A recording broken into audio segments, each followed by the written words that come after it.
बहुत समय पहले की बात है। राजा वीरसेन अपनी प्रजा के लिए न्यायप्रिय, साहसी और प्रखर बुद्धि वाले शासक के रूप में प्रसिद्ध थे। उनका राज्य विजयगढ़ हिमालय की तलहटी में बसा एक सुंदर और समृद्ध राज्य था। लेकिन इन दिनों राजा वीरसेन बेचैन रहने लगे थे। रातों को अजीब सपने उन्हें सताते। एक धुंधली गुफा, एक औरत का करुण क्रंदन और एक जली हुई झोपड़ी जिसमें कोई उनका नाम पुकारता। इन स्वप्नों ने उन्हें विचलित कर दिया था। वे जब सुबह उठते, उनका शरीर पसीने से भीगा होता और दिल तेजी से धड़क रहा होता। मंत्री सत्यजीत, जो राजा के बचपन के मित्र भी थे, उनकी दशा देखकर चिंतित हो गए। मंत्री ने कहा, यह कोई साधारण स्वप्न नहीं, यह आत्मा की पुकार लगती है। कहीं यह किसी पिछले जन्म का संकेत तो नहीं? राजा वीरसेन ने गंभीर स्वर में कहा, मुझे भी यही लगता है सत्यजीत। वो औरत, वो आग, वो चीखे, मैं उनसे अनजान नहीं हूं।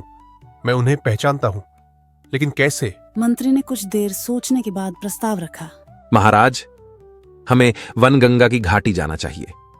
वहां एक प्राचीन तांत्रिक बाबा रहते हैं, योगी अग्निवेश। वे आत्माओं और जन्म जन्मांतर के रहस्यों के झाता माने जाते हैं। शायद वही हमें इस रहस्य से मुक्त कर सकें। राजा सहमत हो गए। अगली ही सुबह वे अपने प्रिय घोड़े केतक पर सवार हुए और मंत्री सत्यजीत भी उनके साथ हो लिए। यात्रा लंबी और खतरनाक थी। उन्हें काले जंगल, पहाड़ी घाटियां और वीरान गांव पार करने थे। 4 दिन की कठिन यात्रा के बाद जब सूर्य अस्त होने को था, वे एक निर्जन मैदान में पहुंचे। वहां हवा में एक अजीब सन्नाटा था। आसमान पर बादल घिर आए थे और कौए अजीब तरह से कांव कांव कर रहे थे। सामने एक टूटी फूटी पगडंडी घाटी की ओर जाती दिख रही थी। यही रास्ता योगी अग्निवेश के आश्रम की ओर जाता है, मंत्री बोले। जैसे ही वे आगे बढ़े, अचानक केतक रुक गया। उसके नथुने फड़कने लगे और उसने भयानक आवाज में हिनहिनाना शुरू किया। तभी एक ठंडी हवा का झोंका गुजरा और दूर पेड़ों के झुरमुट में से एक स्त्री की चीख सुनाई दी। वापस जा वीरसेन, तू फिर उसी राह पर चल पड़ा है। इस बार मैं तुझे नहीं छोड़ूंगी।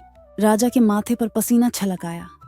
सत्यजीत ने तलवार निकाली, पर सामने कुछ नहीं था, सिर्फ हवा और भय। राजा बुदबुदाया, ये वही आवाज है जो मैं सपनों में सुनता हूं। उन्होंने हार नहीं मानी। वे पगडंडी पर आगे बढ़ते रहे। थोड़ी दूर पर एक काले पत्थर की गुफा मिली, जिसके सामने त्रिशूल, राख और कुछ अजीब आकृतियां बनी थी। वहीं पास में एक आग जल रही थी और एक लंबी जटाओं वाला पुरुष ध्यान मग्न बैठा था, योगी अग्निवेश। उन्होंने जैसे ही आंखें खोलीं, राजा को देखते ही बोले, आ गया वो जिसकी आत्मा शापित है, जिसे चुड़ैल ने सदियों से बांध रखा है। राजा और मंत्री चौंक गए। आपने कैसे जाना? राजा ने पूछा। योगी अग्निवेश ने मुस्कुराते हुए कहा, तेरी आत्मा से जलती हुई चीखें उठ रही हैं वीरसेन। तू एक नहीं 2 जन्मों का पाप लेकर चल रहा है। और वो चुड़ैल जिससे तुझे डर लगता है, वो कोई और नहीं, वह तेरी पत्नी थी पिछले जन्म में।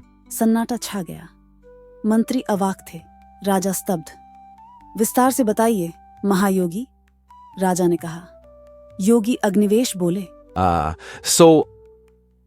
अगर तुम सच जानना चाहते हो तो 3 रातें इस गुफा में साधना करनी होगी। तीसरी रात को तुम्हारा अगला जन्म तुम्हारे सामने प्रकट होगा।